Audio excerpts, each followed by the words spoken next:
Olá, turma, tudo bem com vocês? Espero encontrá-los bem, alunos do Técnico Integrado em Química. Vamos mais uma aula de Química Ambiental, né? Vamos iniciar o nosso terceiro bimestre, né? Nosso terceiro bimestre, então atentos, né? A essa aula que é muito importante dentro da nossa Química Ambiental, que nada mais é. Hoje nós vamos definir e classificar os tipos de resíduos sólidos existentes, certo? Então, é muito importante que nós conhecemos os tipos de resíduos existentes e sua influência dentro do ambiente, porque aí nós vamos achar meios de tratamento e de disponibilização deles, né? Jogar um papel na rua, jogar uma bateria fora, saber as consequências específicas da disponibilização dos tipos de resíduos, fazer na sua casa um sistema de separação de resíduos, né? Isso é muito importante dentro da nossa filosofia de ambiente sempre bem quisto, um ambiente bem tratado, né? Para nós também estarmos dentro desse leque de coisas boas. Muito bem, na classificação de resíduos sólidos, vamos ver. Os resíduos sólidos, na realidade, pessoal, resíduos sólidos e lixo são termos utilizados. O lixo e resíduo sólido, por autores, mas na linguagem cotidiana, o termo resíduo sólido é muito pouco utilizado. A gente chama de lixo, né? Mas muitas vezes esses tipos de resíduos, eles têm um destino específico, né? Muito importante. Vamos estudar ele, né? Os resíduos sólidos, de acordo com o dicionário aí da língua portuguesa, né? Ele fala assim, que lixo é aquilo que se varre da casa, do jardim, da rua e se joga fora.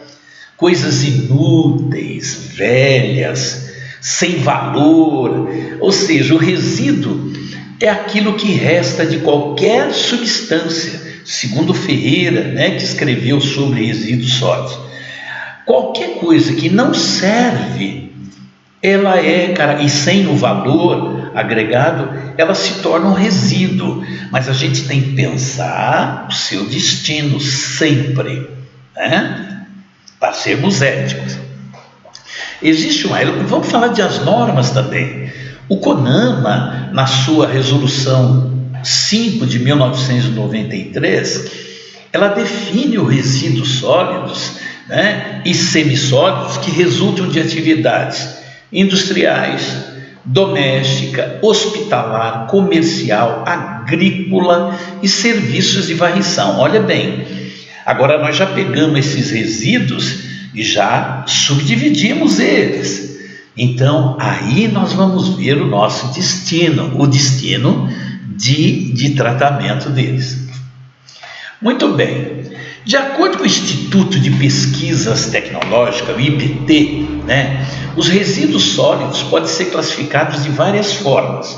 Primeiro, pela sua natureza física, sendo seco ou molhado, por sua composição química, sendo matéria orgânica ou matéria inorgânica, né? É muito importante que nós, alunos da química, saibamos o que é um composto orgânico e o que é um composto inorgânico.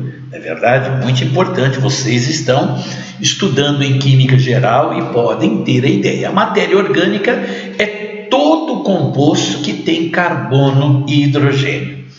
Ou seja, não só o composto que tem carbono e hidrogênio, mas outros, oxigênio, enxofre, nitrogênio, tá bom? Ou seja, isso são compostos orgânicos, aqueles, né, compostos que podem ser decompostos. E a matéria inorgânica é tudo feito aquelas substâncias relacionadas com compostos inorgânicos específicos. As substâncias inorgânicas geralmente são sólidas, não é verdade? E a maior parte dessas substâncias sólidas existentes na natureza, como as rochas, As rochas são orgânicas. Uma casca de banana é material inorgânico, orgânico, se decompõe, enquanto que uma pedra é substância inorgânica, não se decompõe, ou seja, é inerte. E muitas substâncias orgânicas podem ser inertes, reativas também, não inertes, né? Também é classificado sobre os riscos potenciais ao meio ambiente. Isso é importante, pessoal. Aqui é uma parte, vou até usar aqui, deixa eu ver, usar a nossa caneta. Esse item 3 aqui é muito importante para nós químicos. Nós temos a responsabilidade e a ética, né, de caracterizar o tipo de resíduo e para disponibilizar no meio ambiente. Por exemplo, uma bateria que você tenha na sua casa que não funciona mais, uma pilha, a gente vai jogar em lixos comuns, tem grandes potenciais de risco ao meio ambiente por causa da presença dos metais pesados existentes, não é verdade, pessoal? A gente vê em rios aí sendo jogado televisão velha, rádio velho, materiais metais, e que é lógico que esses metais pesados poluem o meio ambiente. Então é muito importante nós sabermos isso. E sabemos também, pessoal, a origem, né, desses resíduos. Muito importante também. Existe uma norma, a norma brasileira NBR 204, né, que ela classifica os tipos de resíduos sólidos. Essa NBR de 2004, né, ela classifica em relação aos potenciais, né, de risco ao meio ambiente e à saúde pública. Então é muito importante. Ela classifica em resíduos de classe 1 e resíduos de classe 2.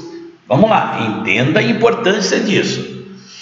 O resíduo de classe 1 são aqueles classificados como perigosos, né? Aqueles que se inflamam, aqueles que corroem, aqueles que têm alta reatividade no meio ambiente, alta toxicidade e patogenidade, ou seja, que contaminam com micro-organismos o meio ambiente. A patogenidade, eu posso dar exemplo para você: o resíduo perigoso, o resíduo de saúde, disponibilidade de farmácia, de hospitais, não é verdade? Reatividade, por exemplo, uma pilha ou qualquer substância que você jogue ao meio ambiente que reaja e que seja solúvel em água, né? E que reaja. Isso é muito importante, é classe desse resíduo. Então, classe 1 são os perigosos, que são aqueles que podem causar dano à saúde e ao meio ambiente. A classe 2 ela é classificada como não perigosos. Só que a classe 2 ela tem dois tipos, os não inertes e os inertes. O que quer dizer a palavra inerte? Se eu sou inerte, eu não reajo com nada, né? Se eu sou não inerte, eu posso reagir, eu posso transformar em outra coisa. Por exemplo, papel.